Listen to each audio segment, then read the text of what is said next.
ধৰ্মীয় অনুভূতিক সন্মান কৰোঁ। আজি যেহেতু ইছলাম ধৰ্মাৱলম্বী লোকসকলৰ জুম্মাৰ নামাজ আৰু জুম্মাৰ নামাজৰ বাবে আজি গোৱালপাৰাত নচলে উচ্ছেদ অভিযান, এই কথা ঘোষণা কৰিছে মুখ্যমন্ত্ৰী ডক্টৰ হিমন্ত বিশ্ব শৰ্মাই। যেহেতু আজি গোৱালপাৰাত উচ্ছেদ অভিযান চলোৱা কথা আছিল আৰু আজি ইছলাম ধৰ্মাৱলম্বী লোকসকলৰ যেহেতু জুম্মা নামাজ আৰু এই জুম্মা নামাজৰ বাবে আজি গোৱালপাৰাত নচলে উচ্ছেদ অভিযান। কাইলৈ দিনটোত গোৱালপাৰা পাইকান বনাঞ্চলত চলোৱা হ'ব উচ্ছেদ অভিযান, এই ডাঙৰ ঘোষণা কৰিছে মুখ্যমন্ত্ৰী ডক্টৰ হিমন্ত বিশ্ব শৰ্মাই। আমি পুনৰবাৰ সেই খবৰ জনাইছোঁ, ইছলাম ধৰ্মক সন্মান দি উচ্ছেদ বন্ধ কৰিলে মুখ্যমন্ত্ৰী ডক্টৰ হিমন্ত বিশ্ব শৰ্মাই। যেহেতু আজি জুম্মাৰ নামাজৰ বাবে নচলে উচ্ছেদ অভিযান, গোৱালপাৰাত যেহেতু আজি উচ্ছেদ অভিযান স্থগিত ৰখা হৈছে, কাইলৈ গোৱালপাৰাৰ পাইকানত চলিব উচ্ছেদ অভিযান। আমি সকলোৱে ধৰ্মীয় অনুভূতিক সন্মান কৰোঁ। বনাঞ্চলৰ মাতৃ উদ্ধাৰ কৰিবলৈ আদালতে অনুমতি দিছে আৰু অসমত বিজেপি নাথাকিলে বেদখলকাৰী উদ্ধাৰ সম্ভৱ নহয় আৰু গোৱালপাৰাত হিন্দু মানুহ সংখ্যালঘু পৰিণত হৈছে।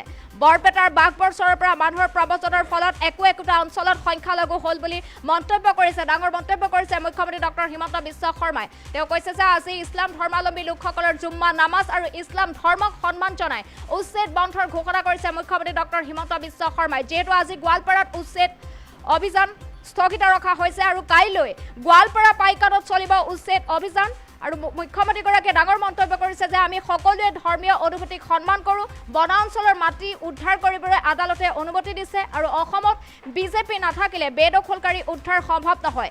গোৱালপাৰাত হিন্দু মানুহ সংখ্যালঘুত পৰিণত হ'ল।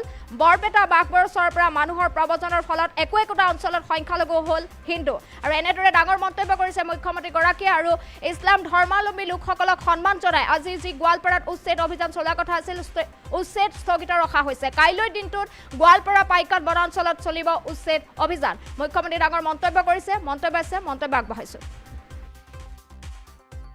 কাইলৈৰ পৰা নহয়, আমি 10 তাৰিখলৈকে সময় দিছিলোঁ। 11 তাৰিখ নকৰোঁ, জুমা দিন আছে, 12 তাৰিখৰ পৰা কৰিম। আমিও সকলোৱে ধৰ্মীয় অনুভূতিক সন্মান কৰোঁ। কাইলৈৰ পৰা নহয়, আমি 10 তাৰিখলৈকে সময় দিছিলোঁ। 11 তাৰিখ নকৰোঁ, জুমা দিন আছে, 12 তাৰিখৰ পৰা কৰিম। আমিও সকলোৱে ধৰ্মীয় অনুভূতিক সন্মান কৰোঁ। কাইলৈৰ পৰা নহয়, আমি 10 তাৰিখলৈকে সময় দিছিলোঁ। 11 তাৰিখ নকৰোঁ, জুমা দিন আছে, 12 তাৰিখৰ পৰা কৰিম। আমিও সকলোৱে ধৰ্মীয় অনুভূতিক সন্মান কৰোঁ। কাইলৈৰ পৰা নহয়, আমি 10 তাৰিখলৈকে সময় দিছিলোঁ। 11 তাৰিখ নকৰোঁ, জুমা দিন আছে, 12 তাৰিখৰ পৰা কৰিম। আমিও সকলোৱে ধৰ্মীয় অনুভূতিক সন্মান কৰোঁ। কাইলৈৰ পৰা নহয়, আমি 10 তাৰিখলৈকে সময় দিছিলোঁ। 11 তাৰিখ নকৰোঁ, জুমা দিন আছে, 12 তাৰিখৰ পৰা কৰিম। আমিও সকলোৱে ধৰ্মীয় অনুভূতিক সন্মান কৰোঁ। কাইলৈৰ পৰা নহয়, আমি 10 তাৰিখলৈকে সময় দিছিলোঁ। 11 তাৰিখ নকৰোঁ, জুমা দিন আছে, 12 তাৰিখৰ পৰা কৰিম। আমিও সকলোৱে ধৰ্মীয় অনুভূতিক সন্মান কৰোঁ। কাইলৈৰ পৰা নহয়, আমি 10 তাৰিখলৈকে সময় দিছিলোঁ। 11 তাৰিখ নকৰোঁ, জুমা দিন আছে, 12 তাৰিখৰ পৰা কৰিম। আমিও সকলোৱে ধৰ্মীয় অনুভূতিক সন্মান কৰোঁ। কাইলৈৰ পৰা নহয়, আমি 10 তাৰিখলৈকে সময় দিছিলোঁ। 11 তাৰিখ নকৰোঁ, জুমা দিন আছে, 12 তাৰিখৰ পৰা কৰিম। আমিও সকলোৱে ধৰ্মীয় অনুভূতিক সন্মান কৰোঁ। কাইলৈৰ পৰা নহয়, আমি 10 তাৰিখলৈকে সময় দিছিলোঁ। 11 তাৰিখ নকৰোঁ, জুমা দিন আছে, 12 তাৰিখৰ পৰা কৰিম। আমিও সকলোৱে ধৰ্মীয় অনুভূতিক সন্মান কৰোঁ।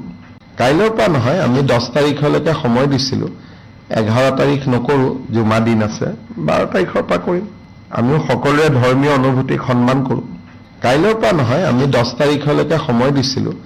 11 তাৰিখ নকৰোঁ, জুমা দিন আছে।